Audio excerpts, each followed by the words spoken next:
ดังมวลเสียงเพลงบรรเลงกองกล่อมหัวใจดังดวงดอกไม้แย้มขายอาคีเบ่งบานดังดวงสุรีเป่งสีไปทั่วทินฐานดังสายน้ำลำธารบ่มีวันจะแห้งเหือดหายดังแสงเดือนเพ็ง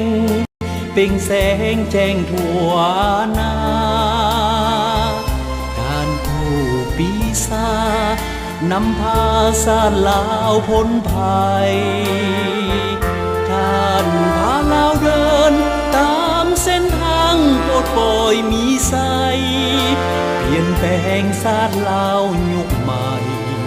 ก้าวไปด้วยใจมั่นคงท่านไกรสอ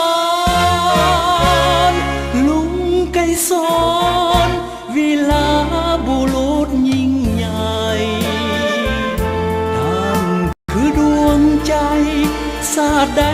เอกอังธนงอุดมการณ์ผลงานของท่านสูงส่งชื่อเสียงของท่านยืนยงสูงส่งชั่วฟ้ามาลายไต่ฟ้าสีครามเขียวงามทั่วถิ่นอาณาหมู่พวงป่าสาสาลาวสุขสมหัวใจ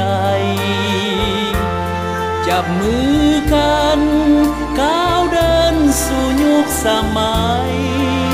สร้างสาสาลาวยุคใหม่ให้หุ่งเมืองใสส่วนนิรันดร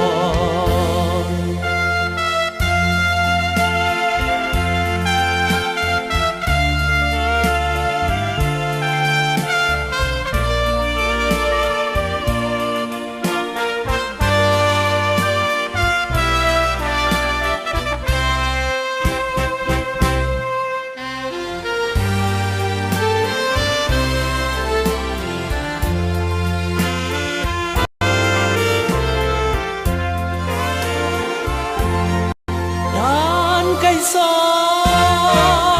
นลุงไกรสอนวีลาบุรุษยิ่งใหญ่ท่านคือดวงใจศาสตร์ใด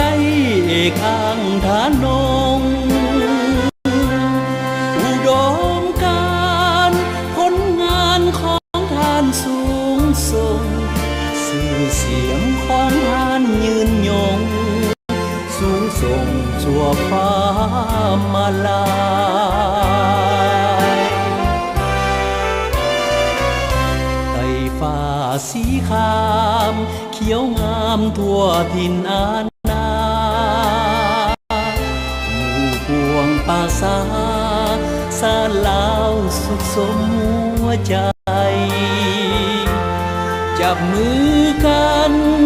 ก้าวเดินสู่ยุคสมัยสร้างสา